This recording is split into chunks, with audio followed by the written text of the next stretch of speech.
ঘেটু গাছের ঔষধি ব্যবহার। ঘেটু গাছ সম্পর্কে আমাদের অনেকেরই ধারণা খুবই কম, তাই আজকের আলোচনা করছি ঘেটু গাছ নিয়ে। ঘেটু ফুল নিজে নিজেই নীরবে সৌন্দর্য বিলিয়ে যায়। ঘেটু গুল্ম জাতীয় বহুবীজজীবী উদ্ভিদ। এর বৈজ্ঞানিক নাম ক্যালেরঅডেনড্রন ভাইয়েসান। এটি গ্রাম বাংলার অতি পরিচিত একটি বুনো উদ্ভিদ। ঘেটু গাছের শাখা প্রশাখা বেশি হয় না। এই গাছ সাধারণত 2 থেকে 4 মিটার লম্বা হয়। আবার মাটি ভালো হলেও অনুকূল পরিবেশ থাকলে প্রায় 6 ফুট পর্যন্ত লম্বা হতে পারে। ঘেটু মূলত গ্রাম বাংলার অবহেলিত ফুল গাছ। পাতা 4 থেকে 7 ইঞ্চি লম্বা হয়। দেখতে কিছুটা পান পাতার আকৃতিও খসখসে। ডালের শীর্ষে পুষ্পদণ্ডের ফুল ফোটে। এই ফুলে রয়েছে মিষ্টি সৌরভ। ফুল ফোটার পর মৌমাছিরা ঘেটু ফুলের মধু সংগ্রহ করে ব্যস্ত থাকে।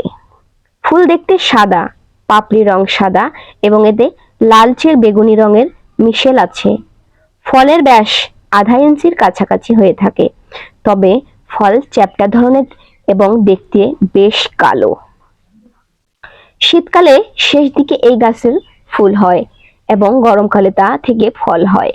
বাংলাদেশের মাঠে-ঘাটে রাস্তার পাশে পতিত ভূমি ও জঙ্গলে প্রচুর পরিমাণে ঘেটুর গাছ দেখতে পাওয়া যায়।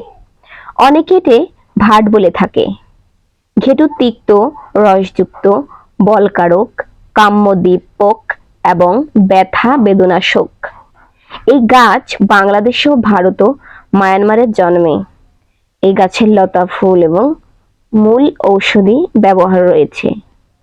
ঔষধের ব্যবহার: ঘেটু পাতার রস গরম পানির সঙ্গে মিশিয়ে সকাল বিকাল সেবন করলে ম্যালেরিয়া রোগ ভালো হয়।